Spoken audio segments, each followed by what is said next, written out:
우리의 성경 말씀 우리 함께 읽도록 하겠습니다. 창세기 6장 5절부터 제가 교독을 하겠습니다. 여러분 교독을 읽어주십시오. 여호와께서 사람의 죄악이 세상에 가득함과 그의 마음으로 생각하는 모든 계획이 항상 악할 뿐임을 보시고 땅 위에 사람 지으셨음을 한탄하사 마음에 근심하시고 이르시되 내가 창조한 사람을 내가 지면에서 쓸어버리되 사람으로부터 가축과 기는 것과 공중의 새까지 그리하리니 이는 내가 그것들을 지었음을 한탄함이니라 하시니라. 그러나 너는 여호와께 은혜를 내었더라.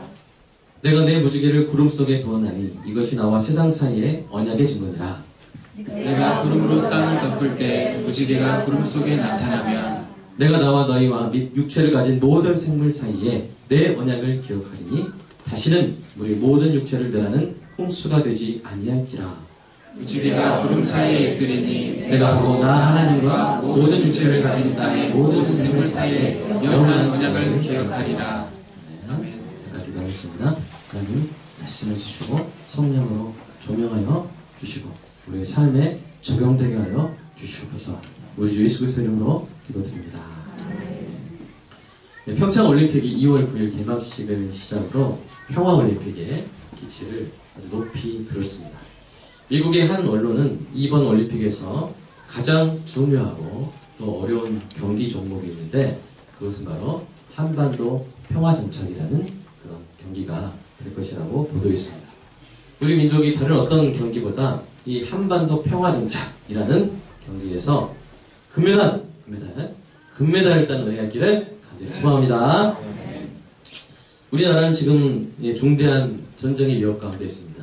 북한은 핵무기로 미국을 위협하고 미국도 이제는 일전을 불사하겠다고 강경한 대립각을 세우고 있습니다. 또한 우리 사회 내부도 분노와 증오로 인한 각종 범죄로 멍들어 있습니다. 이러한 때에 우리 그리스도인들은 하나님의 어떤 약속을 바라보며 기도해야 할까요? 어떤 마음을 품고 이 땅을 고쳐나가야 할까요? 사랑하는 여러분, 여러분은 혹시 무지개를 보실 때 어떤 생각이 드십니까? 각자 다양한 생각이 들겠지만 오늘 설교를 들은 후에는 저와 여러분이 같은 생각이 드는 은혜가 있기를 소망합니다. 그게 뭔가 어떤 생각이길래 그런가 궁금하신 분은 오늘 졸지 마시고 잘 경청하시기 바랍니다. 먼저 질문 하나 던지겠습니다. 여러분 노아의 홍수, 이 노아의 홍수의 원인이 뭡니까? 1번 지구온난화, 2번 사람들의 타락. 뭡니까? 사람들의 타락이죠. 그래서 6장 5절에 그 원인이 나왔습니다. 하나님께서 사람의 죄악이 세상에 가득함과 그의 마음으로 생각하는 모든 계획이 항상 악할 뿐임을 보셨습니다. 이것이 하나님께 한탄과 근심이 되었고요. 이로 인해 마침내 홍수의 심판이 선언된 것입니다. 그러나 노아는 뭘 입었다고 되어 있습니까? 은혜를 입었다. 여러분, 저는 간절히 기도합니다. 우리 사랑하는 성도님들은 또 방송 듣는 청취자 성도님들은 그러나의 은혜를 입기를 축복합니다. 실업 위기에 있으나 그러나 여러분의 자녀들은 잘 주식되는 은혜가 있기를 축복합니다. 절출산이지만 그러나 여러분의 자녀들은 손주들을 많이 낳게 되기를 축복합니다. 어차피 여러분이 낳는 게 아니라 여러분 자녀들이 낳는 거죠. 하나님께서 노아에게 방주를 짓게 하시고 홍수 심판 속에서 노아와 그의 가족 8명을 구원하셨습니다. 이 8명으로 새로운 시작을 하게 하셨습니다. 홍수가 끝나고 노아가 방주에서 나와서 하나님께 제단을 쌓았죠. 그때 하나님께서 아주 특이한 말씀을 하십니다. 8장 21절 한번 읽어볼까요? 시작. 내가 다시는 사람으로 말미암아 땅을 저주하지 않으리니 이는 사람의 마음이 계획하는 바가 어디서부터 악하니라. 내가 전에 행한 것 같이 모든 생물을 다시 멸하지 않으리니. 자, 심판을 하셨죠. 근데 심판하신 하나님께서 다시는 그렇게 하지 않겠다고 말씀하십니다. 왜 그렇게 결정하셨을까요? 뭔가 큰 변화가 생겼습니까? 아니죠. 우리 6장 5절 7절을 보시면 아까 우리 본문 읽었죠? 하나님께서 심판을 결심하신 것은 사람의 모든 계획이 언제나 악할 뿐이라는 것을 보셨고 그렇게 판단하셨기 때문입니다. 그런데 홍수 이후에 사람들이 변했습니까? 인성이 변했습니까? 안 변했어요. 사람에 대한 하나님의 판단엔 변함이 없어요. 방금 읽었잖아요. 그죠? 사람의 마음이 계획하는 바가 어려서부터 악함이라. 6장에서 홍수 하실 때도 사람의 마음에 계획하는 바가 악함이라. 홍수 심판 끝나고 이제 심판 안 하겠다 하시면서도 똑같은 이유를 대시는데 사람이 악함이라. 여러분 이것은요 인간의 일반적인 사고방식과 다릅니다. 여러분 학교에서 학생이 잘못을 했습니다. 여러분 선생님이 벌을 줍니다. 학생이 벌을 다 받고 나서 선생님이 말합니다. 야 너는 또 잘못을 할 것이다. 하지만 다시는 이와 같은 벌을 주지 않겠다. 여러분 선생님 이렇게 말씀하세요? 이렇게 안 하죠? 어떻게 하십니까? 너 또 그러면 그때 진짜 이렇게 하실 때가 있죠. 여러분 경고를 하는 것이죠. 또 그러면 더 맞는다. 이렇게 경고하는 게 우리 인간의 일반적인 사고방식입니다. 인간의 형법도 반복되는 죄나 개선의 정이 없는 경우에 가중처벌을 규정하고 있죠. 사랑하는 여러분, 그렇다면 하나님께서 이 8장 21절과 같은 말씀을 하신 이유가 무엇일까요? 사람은 여전히 어릴 때부터 악한데도 불구하고 다시는 홍수와 같은 심판을 하지 않겠다고 선언하신 이유가 무엇일까요? 그럼 보니까 이제 머리 위에 물음표 하나씩 다 뜨셨는데요. 잠깐만 간직하고 설교를 계속 들어주시기 바랍니다. 어쨌든 이러한 하나님의 놀라운 은혜의 약속은 9장 13절에 무지개 언약으로 확증됩니다. 다시 한번 읽어볼까요? 시작. 내가 내 무지개를 구름 속에 두느니 이것이 나와 세상 사이에 언약의 두니라. 여러분 무지개 참 아름답죠? 여러분 참고로 무지개는 공기 중에 물방울이 이 태양광선을 반사 굴절해가지고 이렇게 보여주는 7빛깔의 원호를 가리키는데요. 보통 태양이 있으면 태양의 반대쪽에 비가 오면 나타납니다. 그래서 우리 옛말에 이런 말 있죠. 서쪽에 무지개가 서면 소를 강가에 매지 말라. 네. 요즘 같으면 차를 강변에 주차하지 말라 이렇게 생각하시면 되겠죠. 왜 그렇습니까? 서쪽에 무지개가 있다는 것은 지금 동쪽에 태양이 있다는 것이고 아침이죠. 그죠? 동쪽에 태양이 있을 때는 그죠? 그래서 서쪽에 비가 오고 있어요. 근데 우리나라는 편서풍 지대에 속해 있죠. 편서풍 지대에 속해 있으면 날씨의 변화가 서쪽에서 동쪽으로 변하죠. 그죠? 바람을 따라서. 그러니까 서쪽에서 비가 오고 있다면 좀 시간 지나면 어디에 또 비가 오겠어요? 동쪽에 비가 오는 거예요. 그러니까 서쪽에서 무지개가 보이면 지금 내가 소를 강가에 매면 돼요? 안 돼요? 차를 강변에 주차하면 글쎄요 이제 비가 조금 오면 상관없겠지만 혹시 폭우가 오면 차가 이렇게 침수될 가능성이 있는 것이죠. 이렇게 제가 이제 무지개의 원리를 설명해 드렸고요. 또 한 가지 제가 주의할 점 말씀드리겠습니다. 이 무지개 색깔이 빨주, 노초, 파란 뭐죠? 그 중에 남색이 없는 육색 무지개가 있어요. 그럼 이 육색 무지개는 주의하시기 바랍니다. 그럼 어디 육색 무지개 있다고 인증샷 찍어야지 하면서 착하게 가지고 셀카 찍어가지고 SNS 올리면 어떻게 돼요? 여러분이 동성애잖아. 그 동성애를 지지하는 사람으로 사람들이 오해할 수가 있어요. 그래서 육색 무지개는 이 동성애자들의 상징입니다. 자, 이 무지개는 7빛깔로 이루어져 있죠. 그러니까 극동방송에서 보니까 이 무슨 행시 이런 걸 많이 하시더라고요. 그래서 이 극동방송을 맞이하는 기본 자세는 행시를 했다. 근데 우리 보통 5행시, 6행시 했었는데 우리 과연교회는 좀 더 높은 수준으로 7행시를 해야겠다 라는 생각이 들었습니다. 제가 할까요? 네. 자, 빨주노초 파란불을 오늘 떼주세요. 빨리 와서 내 이야기 들어봐. 주님이 나를 노아의 방주로 초대해서 파멸의 홍수 속에 넣어도 남은 자로 보호하셨단다. 우리 강의교회 이정도입니다. 다음에 8행시 한번 도전해보도록 하겠습니다. 무지개를 보면 어떻습니까? 하나님의 사랑이 느껴지는 듯 합니다. 그런데 그 사랑은 어떤 사랑인가요? 그럼 무지개에 해당하는 영어 단어가 뭡니까? 우리 하은이. 자, 무지개가 영어로 뭐예요? 레인보우. 우리 중학생 하은이가 있어요. 둘이 친하게 지내세요. 선아은, 김하은. 자, 레인보우입니다. 자, 레인이 뭔가요? 비. 보우는 뭐예요? 마우더, 보우. 활이죠. 비의 활입니다. 열심히 쏘아내는 활의 모습이 연상되죠. 네. 고대 근동에서도, 고대 근동 문헌에서도 비를 화살로 표현하는 경우가 많이 있었습니다. 그 이름이 참 적절하죠. 그런데 이 무지개로 해석된 성경의 원어는 뭐냐면, 따라서 해보십시오. 캐셔트. 이게 히브리어입니다. 캐셔트. 이게 바로 원 뜻이 뭐냐면 전쟁용 활이에요. 월보. 전쟁용 활. 여러분, 그러니까 하나님께서 원어로 그대로 읽으면 전쟁용 활을 걸어놓으신 거예요. 하늘에. 네. 이렇게 활을 거꾸로 걸어놓으니까 뭐가 돼요? 모양이 무지개처럼 이렇게 걸어지잖아요. 그죠? 여기서 우리는 성경의 언어가 속한 고대 근동, 세머 문학의 언어 습관을 살펴볼 필요가 있습니다. 왜냐하면 이 성경의 언어는 당시 사람들의 언어 습관과 이 상징 체계가 반영되어 있는 것이 일반적이기 때문이죠.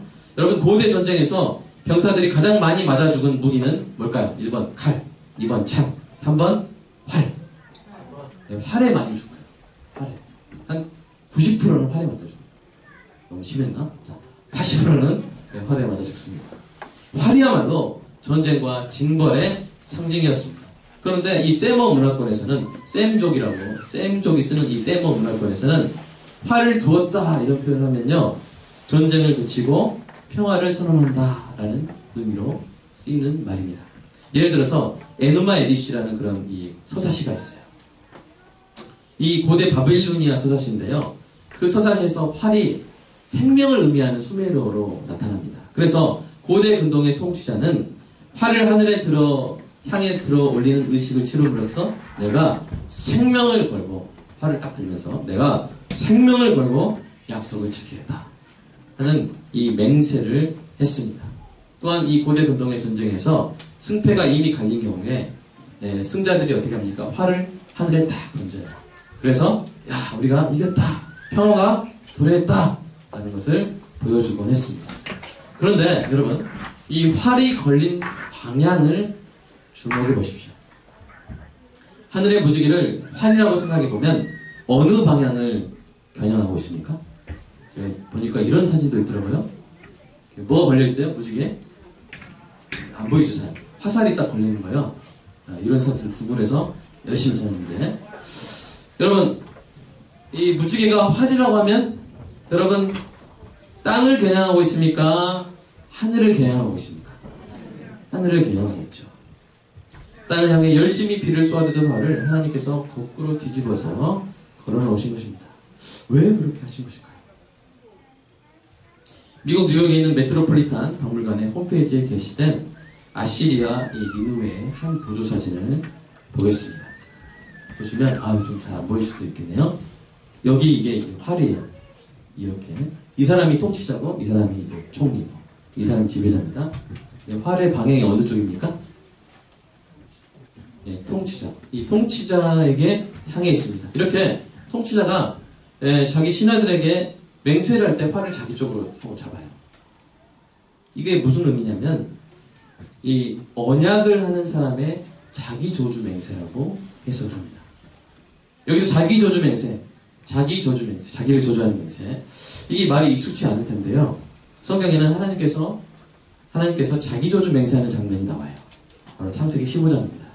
하나님이 아브라함에게 내가 가나안 땅을 주겠다라고 약속하시니까 아브라함이 아멘 한 게 아니라 뭐라고 말하냐면, 주 여호와여, 내가 이 땅을 소유로 받게 될 것을 무엇으로 알겠나이까? 이게 무슨 말이야? 그걸 어떻게 보장합니까? 뭘 보고 믿죠? 라고 이렇게 하나님께 반문을 한 거예요. 당돌하죠? 근데 하나님은 호통을 치시는 것이 아니라 놀랍게도 아브라함에게 뭘 해주세요? 맹세를 해주세요. 근데 그 맹세가 바로 자기 저주 맹세였습니다. 하나님의 임재를 상징하는 타는 횃불이 여러 짐승들을 반으로 쪼갠 사이로 지나가게 하신 거예요. 당시 고대 근동에서 두 사람이 맹세를 할 때 짐승들을 반으로 쪼개서 그 사이를 둘이 지나갔어요. 어떤 의미겠어요? 그 식의 의미는 둘이 손잡고 지나간 이 짐승 사이를 지나간 사람 중에 한 사람이 만약에 그 맹약을 어기면 그 사람이 이 쪼개진 짐승들 같이 될 것이다 라는 자기 저주 맹세였던 것입니다. 그런데 하나님이 창세기 15장에서 하신 것은 일방적인 자기 저주 맹세였어요. 왜요? 아브라함도 같이 지나갔어요? 하나님의 임재를 상징하는 횃불이 홀로 지나갔어요. 하나님이 일방적으로 자신의 약속을 그렇게 강하게 자기 종주 맹세를 통해서 확인을 시켜 주신 것입니다. 오늘 본문의 하늘에 걸린 활도 이와 같은 맥락에서 이해될 수가 있습니다. 즉 상대방이 아닌 자신을 향해 돌려잡은 활은 그 상대방을 징벌하지 않겠다는 약속인 동시에 만약 그 활이 당겨지면 화살을 누가 맞겠어요? 하나님이 맞게 되는 자기조주 맹세를 의미하는 것입니다. 왜 하나님은 그렇게 하셨을까요? 또 이런 그림도 있더라고요. 네. 방향이 어느 방향이야? 사람이 아닌 하나님 방향. 왜 하나님이 이런 자기조주 맹세를 하신 것일까요? 여러분, 하나님은 공의로우십니다. 그래서 죄를 용납하실 수 없어요. 그런데 인간의 죄는 쌓여만 갑니다. 그 인간 중에 선택받은 백성에게 하나님은 은혜의 약속을 주십니다. 이 상황에서 인간을 다 무조건 용서하면 하나님의 공의가 충족되지 않습니다. 왜냐하면 오직 심판을 통해서 정의가 구현되기 때문입니다. 그렇다고 모두 심판해버릴 수 없는 것은 은혜의 약속을 받은 하나님의 백성들이 있기 때문입니다. 이러한 딜레마를 해결한 하나님의 놀라운 지혜와 사랑의 결정이 무엇입니까? 우리 로마서 5장 6절 8절 한번 읽어볼까요? 시작. 우리가 아직 연약할 때 때로 그리스도께서 경건하지 않은 자를 위하여 죽으셨도다. 의인을 위하여 죽는 자가 쉽지 않고 선인을 위하여 용감히 죽는 자가 꼭 영감. 우리가 아직 죄인 됐을 때 그리스도께서 우리를 위하여 죽으심으로 하나님께서 우리에 대한 자기의 사랑을 확증하십니다. 아멘. 즉 죄는 자기 백성한테 있어요. 그런데 대가는 누가 치러요? 하나님의 아들 예수 그리스도가 치르게 하신 것입니다. 여러분, 아들이 죽음의 고통을 당하는 것은요, 아버지에게는 상상할 수 없는 고통입니다. 아들을 사랑하는 아버지라면, 여러분, 아들이 아픈 것보다 차라리 누가 아픈 게 나아요? 내가 아픈 게 나아요. 우리 아버지도 그러시죠? 네, 그렇습니다. 아들이 아프면 내가 아팠으면 좋겠다. 그런 생각이 참 우리에게 듭니다. 그런데 독생자 예수님의 아버지인 하나님께서 이 아버지의 고통을 자기 백성을 위해서 당하신 것입니다. 예수님이 십자가에 달려 돌아가실 때 해가 비치고 어둠이 임하고 땅이 진동하고 바위들이 터졌어요. 이러한 자연 현상들이 하나님 아버지의 아픔을 조금이나마 표현한 것입니다. 사랑하는 여러분, 왜 하나님은 죄 지은 자기 백성이 아니라 죄 없는 예수 그리스도에게 죄의 대가를 치르게 하셨을까요? 왜 하나님은 홍수 후에도 여전히 악한 자기 백성에게 심판이 아닌 은혜를 약속하신 것일까요? 우리는 호세아서에서 그 이유를 엿볼 수가 있습니다. 우리 호세아서 한번 읽어볼까요?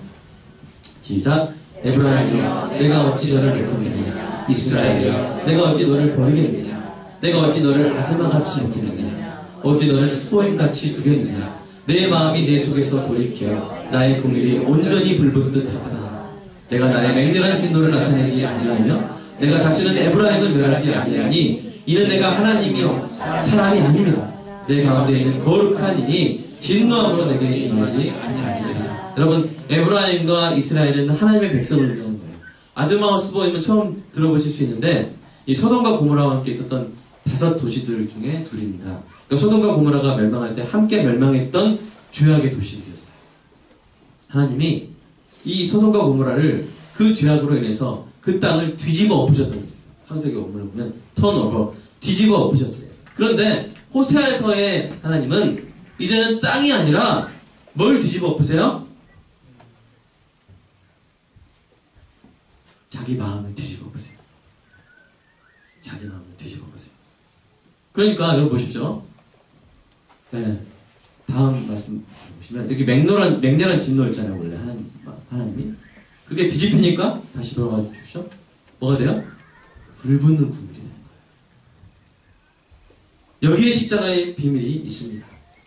홍수 후에 무지개와 호세아서의 말씀은 예수님의 십자가에 대한 하나님의 마음과 계획을 보여줍니다. 무지개 언약도 호세아서의 말씀도 우리 죄를 감당하실 주님의 대속의 십자가를 가리키고 있었던 것입니다. 여러분 근데 더 감격스러운 사실이 있어요. 그것은 하나님께서 정말 놀라운 일을 많이 하셨죠? 그 하나님의 어떤 위대한 창조보다, 그 하나님의 어떤 위대한 섭리의 역사보다 하나님이 가장 영광스럽게 생각하시는 것이 있는데 그게 바로 무지개입니다. 은하계를 만드신 것보다, 시간을 창조하신 것보다 저와 여러분을 위해 무지개 약속을 하시고 아들의 약속으로 그 약속을 신실하게 지키신 것을 가장 큰 자랑으로 삼으신다는 것입니다. 그래서 성경이 하나님과 그 영광의 보좌의 영광을 다름 아닌 무지개로 표현하고 있는 거예요. 우리 두 말씀 한번 읽어볼까요? 에스겔서 말씀 시작. 그 사방 광채의 모양은 비오는 날 구름에 있는 무지개 같으니 이는 여호와의 영광이 세상에 영광이라. 내가 보고 엎드려 말씀하시는 이의 음성을 들으리라. 신약에서도 말씀하십니다. 계시록 4장 3절 시작. 앉으신 이의 모양이 벼과 보석 같고 또 무지개가 있어 보좌에 있는데 그 모양이 보석 같더라. 다른 어떤 것보다 주인이었던 저와 여러분을 사랑하시고 그 신실하신 약속을 성취하신 것을 하나님은 자기의 최고의 영광으로 삼으시는 거예요. 저는 이 구절들을 볼 때마다 뼈가 떨립니다. 뼈가. 하나님의 측량할 수 없는 사랑. 저와 여러분을 향한 그 사랑을 지키신 것을 가장 큰 영광으로 삼으신 하나님의 놀라운 은혜 앞에서 온몸이 떨립니다. 사랑하는 여러분, 오늘부터는 하늘의 무지개를 볼 때마다 저와 여러분 모두 하나님의 놀라운 무지개 사랑을 떠올리게 되는 은혜가 있기를 축복합니다. 더 나아가 우리가 이러한 사랑을 받았다면 우리도 이러한 사랑을 가족과 교회와 세상에 보여주어야 할 줄로 믿습니다. 여러분 누군가를 향한 분노가 있습니까? 부장, 박사장, 이런 분노가 있습니까? 그를 향한 복수나 정죄의 화를 팽팽하게 겨누고 있습니까? 여러분 그 화를 그대로 두면요 곧 화살이 나갑니다. 어디로 나올까요? 입에서 나와요. 저울죄의 독화살이 발사됩니다. 여러분 그런 일이 생기기 전에 오늘 설교를 떠올리시기를 축복합니다. 의로우신 하나님께서 죄인이었던 나를 살리시기 위해 화를 뒤집어 무지개로 만드신 것을 기억하시기 바랍니다. 끔찍한 화를 뒤집으면 뭐가 된다고요? 찬란한 무지개가 되는 것입니다. 나도 주님처럼 그렇게 할 수 있게 달라고 기도하시기 바랍니다. 혹시 여러분을 힘들게 하는 사람이 있습니까? 그 사람만 생각하면 저절로 마음속에서 무시무시한 말이 돋아납니까? 그럴 때 어떻게 해야 될까요? 여러분, 내가 그 사람을 변화시키는 것은 쉬워요? 어려워요? 어려워요. 그 사람 안에 있는 나에 대한 증오나 편견을 없애주는 것은 쉽지가 않습니다. 그러나 우리가 하나님께 나아가면 적어도 내 마음은 바뀝니다. 내 마음은 바뀔 수가 있어요. 내 마음에 있는 끔찍한 화를 무지개로 돌려잡을 수가 있어요.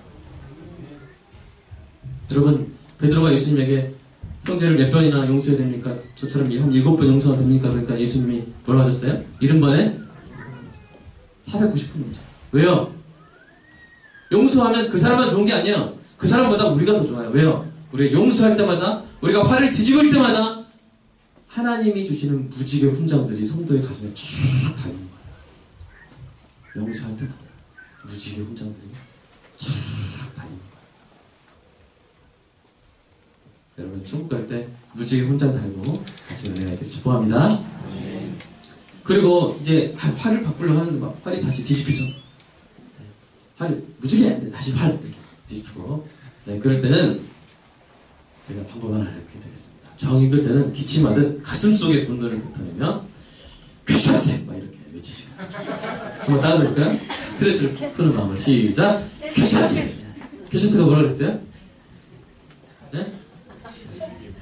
쾌샤트 하면 뭔가 모를 청량감이 딱 들면서 마음속에 스트레스가 해소될 것입니다. 그렇게 해도 힘들 때는 사랑하는 여러분, 십자가를 바라보시기 바랍니다. 나를 위해 죄책과 저주와 죽음의 화살을, 내가 맞아야 될 그 화살을 대신 받으신 예수님을 기억하시기 바랍니다.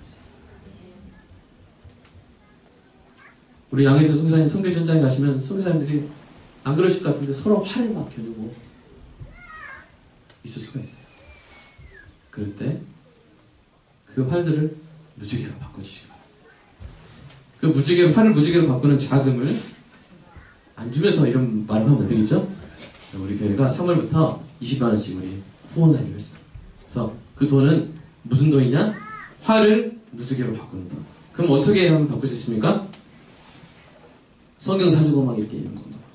뭐, 금식 기도 뭐 수련원 보내주고 그런 게 아니라 밥 사주면 됩니다. 별로. 우리 선교사님이 20만원 가지고 그 일부는 이 활 겨누고 있는 선교사님들을 서로 밥 사주면. 그래서 그 활들이 무지개로. 아멘? 무지개로. 레인보우 메이커. 우리 양혜선 선교사님은 우리 교회 레인보우 메이커로 유명합니다. 우리 다시 한번 잘해주시라고. 네, 레인보우 메이커. 사랑하는 여러분, 우리 좀 기도했으면 좋겠습니다. 우리 뒤에도 불을 한번 꺼주시고. 여러분을 아프게 한 사람이 있습니까? 오랫동안 싸우고 있는 사람이 있습니까? 그를 위해, 또 여러분 자신을 위해, 하나님의 영광을 위해 이젠 팔을 돌려잡으시기 바랍니다. 우리가 경험한 하나님의 용서의 무지개를 그도 우리를 통해 경험하게 해주십시오. 하나님이 이처럼 하나님의 마음을 본받아 가슴속 팔을 돌려 무지개로 만드는 이런 귀한 하나님의 사랑을 결코 잊지 않으십니다. 복 주시고 상 주실 것입니다. 그러한 하나님의 사람들로 인해 하나님이 영광을, 최고의 영광을 받으실 줄로 믿습니다. 오늘 설교를 듣고 성령님께 여러분의 가슴에 도달한 이 활을 무지개로 바꿔주시기를 간구하시기 바랍니다. 여러분 마음을 그렇게 주님께 내어놓으시겠습니까? 그렇게 해주시라고, 활을 무지개로 바꿔주시라고 이 시간 잠깐 기도하도록 하겠습니다. 주님, 우리 성도의 가슴에 너무나 아픈 그런 활이 돋아나고 있습니다. 돋아나 있습니까? 심지어 그 활을 쏘아내며 그 사람과 관계를 해치고 자기 자신을 해치는 상처 주고 상처받는 아픈 시간을 보내왔습니다. 주님, 오늘 시간 이 말씀으로 하나님의 무지개가 어떤 것인지, 하나님이 먼저 우리를 위하여 활을 무지개로 바꿔 잡으셨고 그 화살을 자신의 아들 예수 그리스도에게 맡게 하셨다는 이 사실을 하나님이 기억하면서 하나님, 우리도 우리의 마음도 돌려잡는 때가 있다는 주셔서 돌아보면 정말 활을 쏘고 싶을 때가 많았습니다. 그러나 쏘지 않고 활을 돌려잡았던 것입니다. 지금 돌아보면 얼마나 잘한 일이지요. 하나님 저를 그렇게 할 수 있도록 지켜주셔서 감사합니다. 우리 성도들 세상 살아가는 가운데 많은 고민과 핍박과 아버지 하나님 모함도 받을 수 있고 욕도 아버지 사람들이 할 수 있지만, 그러나 그때마다 활수화되며 싸우며 돌아오는 것이 아니라 하나님 그때마다 그것을 무지개 훈장으로 받고 가슴에 달고 하나님의 영광을 노래하는 찬란한 성도로 그렇게 승리하여 돌아오는 우리 귀한 성도들 주여 모두 되게 하여 주시옵소서. 활을 쏘면 나도 아픕니다. 저주하면 나도 힘들고 나도 괴롭고 미워하면 나도 찔리고 나도 괴롭습니다. 하나님, 우리 귀한 성도들 끔찍한 말 무지개로 받고 우리 성도님들부터 먼저 건강 평안하게 잠들 평안하게 기쁘게 지나시 바라니 주여 은혜가 있게 하여 주시옵소서. 바꾸어 주시옵소서. 돌려잡게 하여 주시옵소서. 무지개가 피게 하여 주시옵소서. 주님 감사합니다. 우리 주 예수 그리스도 이름으로 기도드립니다. 네. 보세요. 그 귀하다는 더블 레인보우, 이중 무지개, 쌍무지개였네요. 하늘에는 위대한 하나님의 영광의 무지개가, 땅에는 성도의 가슴마다 빛나는 사랑의 무지개가 피어있는 모습이 천국처럼 아름답습니다. 하나님의 사랑이 사람의 마음에 아름다운 그림을 그리는 것, 그것이 바로 교회인 줄로 믿습니다. 그것이 바로 천국인 줄로 믿습니다. 사랑하는 여러분이 거하는 곳마다 쌍무지개가 피는 은혜가 있기를 주님의 이름으로 축복합니다. 기도하겠습니다. 주님 사랑합니다. 어디를 가나 광역교회 성도들, 극동방송 청취자들이 가는 곳마다 아름다운 쌍무지개가 피게 하여 주시옵소서. 하나님, 우리의 모든 것이 주님의 것임을 인정하며 예물을 드렸습니다. 받아주시고 가난한 자에게 복음을 선포하는 복된 교회 되게 하여 주시고 우리 성도들의 삶 가운데 필요한 모든 것을 채워주시되 특별히 암이 낫는 은혜가 있게 하여 주시옵소서. 성령의 광선으로, 치료하는 광선으로 암이 깨끗하게 녹아진 귀한 은혜가 있게 하여 주시옵소서. 우리 주 예수 그리스도 이름으로 기도드립니다.